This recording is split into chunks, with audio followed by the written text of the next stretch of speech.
All right, man. Here we go. I want to talk a little free agency. I want to talk a little bit of Dame and Kawhi. Before I even consider talking about that, I got to talk about your guy, Stephen A. Smith, Mr. Company Man, Mr. ESPN, Mr. When I wake up in the morning, I think about how I can make my bosses more money. So that means I'll say any and everything I can to get a number.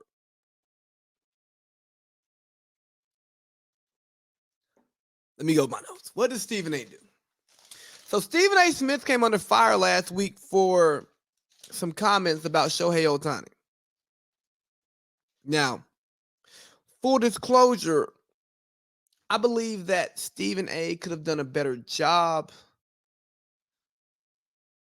with his comments, but the sentiment of his comments did not bother me. I didn't think that they were racist. I did not think that they were xenophobic.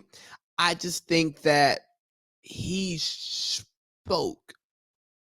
I feel like he could have spoke better. So let me see. Let's go to the quote.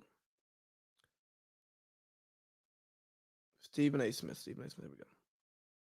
So last Monday, a week ago from today, on First Take, he said, gearing up for the MLB Home Run Derby and All-Star game, he goes, but when you talk about an audience gravitating to the tube or to the ballpark to actually watch you, I don't think that helps when the number one face is a dude that needs an interpreter so you can understand what the hell he's saying in this country.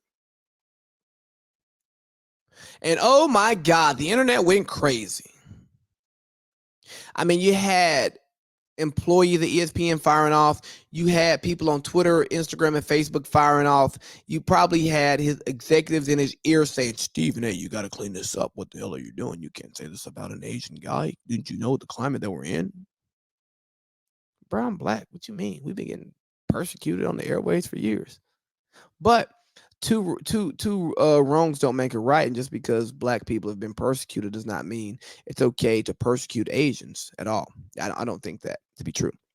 But when you're talking about a player in an American sports league relating to the American culture and he does not speak our language, I think there's some validity in saying that, hey, this guy who does not speak our language probably cannot be the face of our third, maybe second most popular league in this country. Not because of his ability. It's just that he doesn't have the same relatability. You can't make jokes that I like. You don't have quotes that we can take and run with at the media. Maybe the fans, the kids, the adults, whoever is into the game is okay with the on the field production and they have no interest in getting to know the person. But history says we love to get to know our athletes beyond what we see on the field. I think that people became more fond of Tom Brady after he left New England and started to tweet more in Tampa Bay, right? I think that people have such strong opinions on LeBron because he shows us who he is to a certain degree. I think more people have feelings on KD because they can respond to his tweets, right? He might respond back to them. They can respond to stuff that he says in press conferences, right? I think one thing that's helped Giannis become more endeared to the American public is that he makes jokes. He understands sarcasm. Giannis does great post-game press conferences. He's really freaking good. And I think because he does that, we embrace him more. Joel Embiid, a.k.a. Troel Embiid, the fact that he has taken nuances of American culture and added it to his personality, I think that we like him more for that. I could be wrong. I could be biased. That could just be me. But I think the same thing would work for Ohtani. I think one of the reasons why in baseball, people are more drawn to a Vlad Guerrero Jr. or Fernando Tatis Jr., not only do we know their dads, but we watched them bat flip. We watched them make spectacular plays. We watched them shake them dreads. You know what I mean? We watched that and we go, I can relate to that. That's fire. You know what I mean? I rock with that. But with Ohtani, I think we see like, hey, bro, you can pitch and you can hit. For years, they told us you couldn't do the both of them. They were wrong.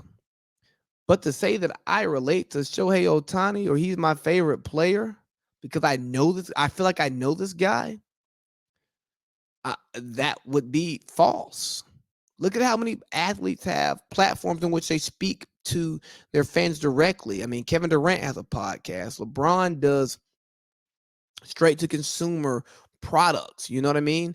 Uh, uh, Richard Jefferson's on a podcast. Granted, I mean, Richard Jefferson's not a big name. You know what I mean? But like, these guys make themselves available to talk to people so you can get to know their personalities and feel like you know them. JJ Redick has a podcast, you know? So I think where Stephen A was going with this is not wrong. It's like, I don't know this guy. So because I don't get to know this guy, I don't know if he can be the face of our league. But the way in which he said it set people off. Here's the thing, though.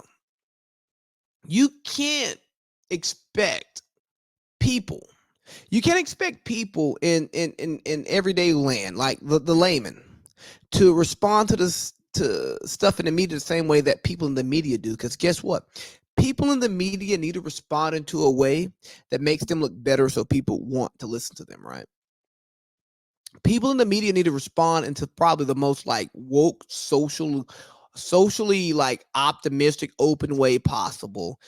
The most socially accepting, culturally accepting way possible, or you have to like double down on the other end of it and create enemies. So like when you see the people from ESPN firing back, and then like I saw one tweet saying like, in this environment, in this climate where all this Asian hate is going on, how dare you say something like that? All this violence against Asians, bruh. Nothing he said was violent. Nothing that he said would invoke violence by a rational human being. And if we have to monitor our words and actions by the responses of irrational people, our society is going to hell in a handbasket. You might as well just set us on fire and just burn, baby, burn. Gasoline, let that chick burn. Yes, exactly. That's what we would be if we're going to allow the irrational folks to drive the rational folks to the decision making. Now, this is not me defending what Stephen A said. It's just me understanding it and me trying to see the nuance in it where it's like, bro, that was not racist. Race was a component of the conversation. Culture was a component of the conversation. But just because race and culture are a component of a conversation does not mean that the conversation itself is racist. If I look at a white guy and say, your skin is different from mine, I'm not racist. I am just pointing out the differences in our races.